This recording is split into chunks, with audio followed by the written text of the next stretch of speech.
Hello and welcome to News 9. I'm Nishita, and first up, football fever is running high, but the BJP government in Goa has embroiled in a controversy by sanctioning 89 lakh rupees junket for 6 MLAs to Brazil.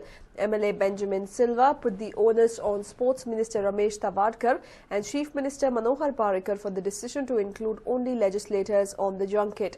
He claims that the CM wants to promote football in the state, but interestingly, no government official or football experts will accompany delegation to Brazil. On one hand, Prime Minister Narendra Modi has been openly advocating not to misuse public funds, but it seems like his party's Chief Minister in Goa has contradicted Modi's view by approving a junket for his MLAs. Sports Minister Ramesh Tavadkar, Fisheries Minister Avertano Furtado, Power Minister Milind Nayak and as many MLAs will be undertaking the 10-day trip to Brazil starting from the 1st of July as part of a study tour. It is his whole idea that in Goa football should come up in a big way.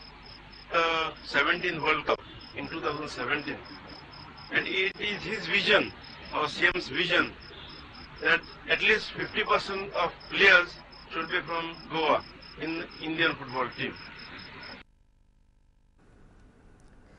Well, that was the reason given by one of the MLAs who was all set to go on this junket, even as the kind of junket that Karnataka MLAs went on drew flag from across the country. Now, Goa MLAs are all set to go on the junket, which is going to cost 89 lakh rupees to the state exchequer. But let's not forget that each and every such junket goes through the Prime Minister. The Prime Minister needs to approve this trip, and only then will they be allowed to go using the state exchequer's money. So, Narendra Modi, this is the time when he can actually prove if he is true to his words of not misusing public money. And what is even more shocking is the fact that this entire team of MLAs who are heading for the matches, which are only the semi-finals as well as the final match, by the way, none of them are football experts, and all of them are merely going as enthusiasts, supposedly to improve football in Goa. Well, certainly not the best of reasons, considering that the state of Goa is staring at monsoons, and monsoon-related issues will soon be hitting the tourist region. So they need all the funds they can. So to just spend 89 lakh rupees on a junket that seems just like a fun junket and nothing useful out of it, why should the state exchequer's money be used? And moving on now, Chief Minister Siddaramaiah has called for a meeting with the Palike representatives and District in Charge Minister Ramlinga Reddy at 3 p.m. today. The meeting was called after the death of a woman in Mandur yesterday. Mayor Katti Satyanarayana and Deputy Mayor Indira too will be attending the meeting to discuss what next for the garbage-ridden village. My colleague Verghese joins us with more details on this. Well, Verghese, it will be interesting to note what exactly will be discussed as to whether they will continue pursuing the villagers of Mandur, trying to convince them to live in the hell that they already are, or whether they will actually adopt more long-standing measures like, say, segregating at source. Well, at present, what we know is that in the meeting, the Chief Minister has in fact asked the mayors and the BBMP representatives to immediately come and to discuss what is to be done. This is because of the death of Narayanamma in one of the residents of Mandur, and it had in fact led to kind of a protest where a Rasta Roko was in fact staged. And what we know from it is that the villagers are now in fact hardened after the death of Narayanamma. They don't want to in fact have any other compromise than just stopping the garbage from being dumped in Mandur landfill. In fact, at the meeting, the Chief Minister is hoping that he will be able to convince the residents of Mandur that the state government needs to be given time so that they can actually find out an alternative site. But after the death of Narayanamma, it has come to light that the residents are in fact in no mood for any more negotiations. They've been accusing the government of actually not listening to them in spite of in several instances when they have in fact approached the government with their problems. They've always turned out a deaf ear. So the residents are clearly in no mood to in fact go ahead with any of the proposed resources that the government is putting it forward to them, especially with regards to giving the government more time on the matter. So this is something of a concern for the government, and we'll have to tackle that. But also the residents are angry with the fact that Section 144 was imposed and the garbage was in fact forcefully dumped into the area. And now the death of Narayanamma has only aggravated the situation, Nishita. Right, absolutely. And also, while on one hand the mayor claims that it's all well in Mandur, yesterday the residents had clearly stated that if Bengaluru wants more time to find an alternative place to dump the garbage, why not dump in their respective houses? Why dirty another village? Certainly some tough questions that the Chief Minister will have to answer. And also the bigger question is whether the Chief Minister and the mayor will stay in Mandur to see and to experience the kind of lives that the people are living there. Well, that is also one question that has been asked, whether they will in fact go straight into the village where the problem is, or they will be talking to the people or the stakeholders from a safe distance.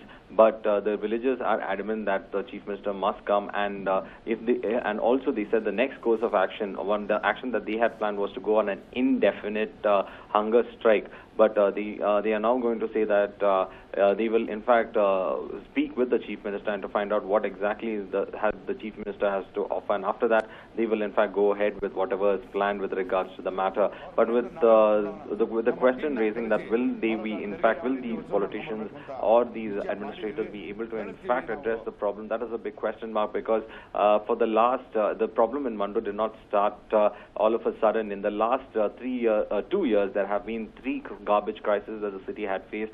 So if the issue should have been amicably resolved from then on, but now since it is blowing up on the face of the government, they are in fact trying to in fact only negotiate and get more time rather than to find an amicable solution. In fact, the mayor has been accused by the opposition in the BBMP over the solid waste management case, in which 80 crores was to be given to a company who was supposed to in fact take all the garbage and have a solid waste processing plant, but that has not happened. And Chikanahalli, 200 acres of land was allotted, and of that only 36 acres of land is being used by the company. So there are questions that are being raised as to what was done to the alternative side, what is happening to the Chikanahalli land fill that could have in fact given reprieve to the residents of Mandur, Nishita.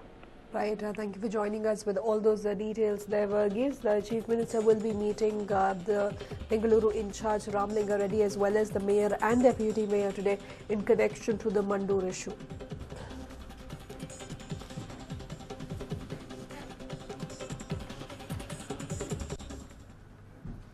And moving on now, Prime Minister Narendra Modi will be seen sailing on the largest warship of the Indian Navy off the coast of Goa this weekend. Here's a report. INS Vikramaditya will host Prime Minister Narendra Modi as a part of his defence tour.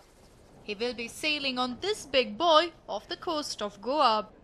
Later, Prime Minister Narendra Modi will dedicate the warship to the nation, which is India's second aircraft carrier after INS Virat.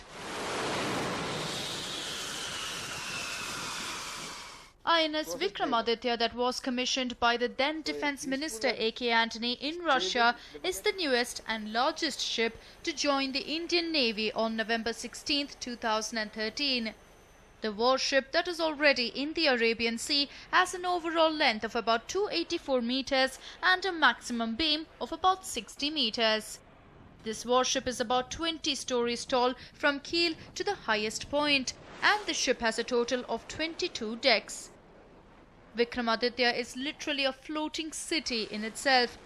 With around 1,600 personnel on board, it carries with nearly 1 lakh of eggs, 20,000 litres of milk and 16 tons of rice per month. With the complete stock of provisions, INS Vikramaditya is capable of surviving for about 45 days on the sea. Prime Minister Narendra Modi will be the first national leader who will be visiting the largest and the most powerful warship of Indian Navy, and this will also be the first public display of its capabilities. A News9 report.